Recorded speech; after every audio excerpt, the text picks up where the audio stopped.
I'm going to tell you is one that erupted as a result of my profession. You see, I'm a physician, and at the time, I was employed by Planned Parenthood. Like many of you, my job is just one facet of who I am. I stand before you as the wife of a loving and supportive husband, the mother of twins, the daughter of wise and caring parents, a sister, a friend, a neighbor, a colleague, and so much more, including as a woman with faith and spirituality.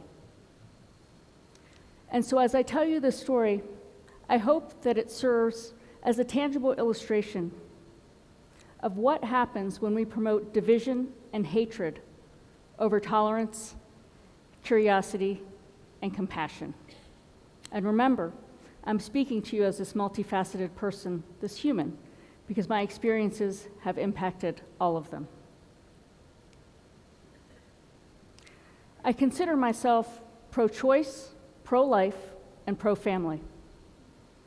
I believe that women, in collaboration with whoever they deem important in their lives, need the autonomy to make personal and private decisions around pregnancy, parenting, and family planning that are in line with their own values and that are the best decisions for them.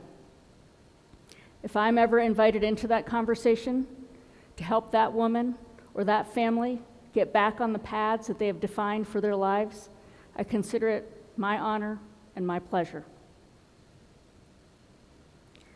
I strongly believe in the First Amendment. I believe in our right to free speech and our right to peaceful protest. I'm also a believer in the Second Amendment. I believe in concealed carry and responsible gun ownership. So I can't really say that I fit into the boxes we've defined these days for the right or the left. You may define yourself as pro-life. And I'm actually not here to debate and divide over pro-life or pro-choice. I simply want you to know that I consider myself both. So I was born and raised in Ohio, and I spent much of my summers in India spending time with my family and my grandparents. And as I got into my teens, my cousins and I started sharing our life experiences. We talked about our different educational systems, social constructs. We dreamed about the future. We talked about our careers, relationships, and sometimes even birth control. And my cousin said to me, "Oh, you American people, you have so much time on your hands, you get into each other's business a little too much." And at the time that she said that, I didn't quite understand how much that would ring true. Now, when I was a physician in my fellowship training, I was tasked to go across the street at the Planned Parenthood where we trained and engage that anti-abortion protester in dialogue. So I tried. And I soon learned it was a worthless endeavor. Those vocal anti-abortion protesters often resorted to bullying, intimidation, and sometimes even violence when they encountered people who believed differently. So I've gone back to this notion of getting into each other's business a little too much to try and make some sense out of my experiences over the past few years and the journey that my family's been on. If we're all on this path of life, why do we attack each other when we have different beliefs? When we judge each other or try to push each other in the corner, we actually become insular and siloed. In July of 2015, following a multi-year infiltration led by a well-known anti-abortion extremist, a series of deceptively edited videos were released attempting to implicate me in the selling of fetal tissue. This extremist had created a fake company and proposed a bogus research proposal to Planned Parenthood. And as a result, he was able to gain meetings and discussions with many Planned Parenthood staff, including myself, and he recorded all of it. And then he went back home and he spliced and diced and created the story that he wanted to tell, completely fake. In the videos in which I'm featured, some words are taken out of context, others are even dubbed in, and actions are attributed to me that never actually happened.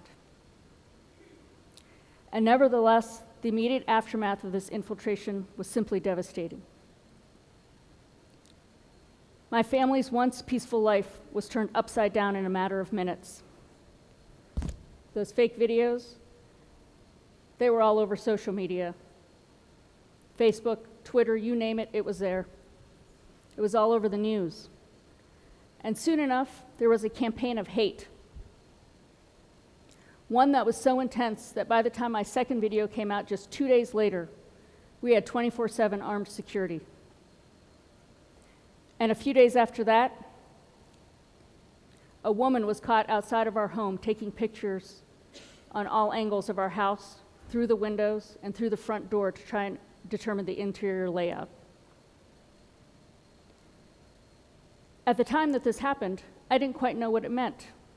Neither did my husband or the security guard. The security guard was smart enough to take a picture of this lady and her license plate. So we sent that off to law enforcement, and I went off to work. And later that afternoon, I received a phone call,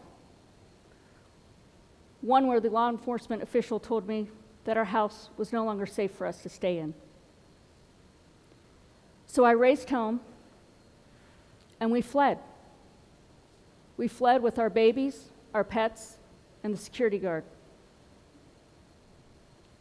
And for quite some time, we hopped around from place to place. And as we did that hopping, I would secretly dream. I would dream that one day I'd be able to go home.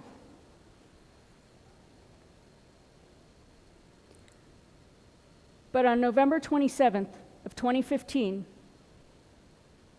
my heart was broken and my dream crushed as a deranged gunman entered into the Colorado Springs Planned Parenthood Health Center and went on a 5-hour shooting rampage that resulted in the murder of 3 people, injuries to at least 9, and the scarring of many of us for life. We were advised that similar violence could be planned for our home, and so that sealed the deal. We never returned.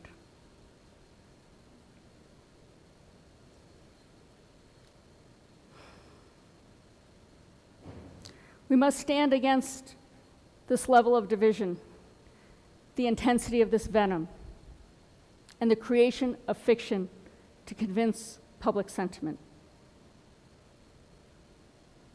Instead of a zero tolerance for different beliefs, let's embrace our diversity. If we each take small steps, I believe that we can create a groundswell of change. There may never be a law that demands civility amongst one another. But if we can see each other as that mother, that sister, that father, that brother, if we can see each other as a human on this journey called life, maybe we can find a way to push that pause button on our emotional reactions and push that pause button just long enough to get the facts and find them and review them before we act. I say let's start by looking at how and where we engage on social media. Let's acknowledge that social media and technology has a way of converting people into objects, and objects are so much more easily destroyed and discarded. Behind every screen name, every handle is a person, a human. Let's pause our emotional reactions. Let's embrace our diversity. When we engage, we must never do it from a place of demonizing or thinking that we're going to convert a belief. Let's ask those tough questions and have those difficult conversations. I want you to think of the story that I just told you as not something that happened to me, but as something that could happen to you. It's time for change, change that comes from us and not to us. So when we decide that we're going to engage, let's embrace our diversity. When we decide that we're going to get into each other's business maybe a little too much, let's welcome our differences. Let's demand civility, and let's reclaim our curiosity. Because in the end, we are all on the same journey of life. Thank you.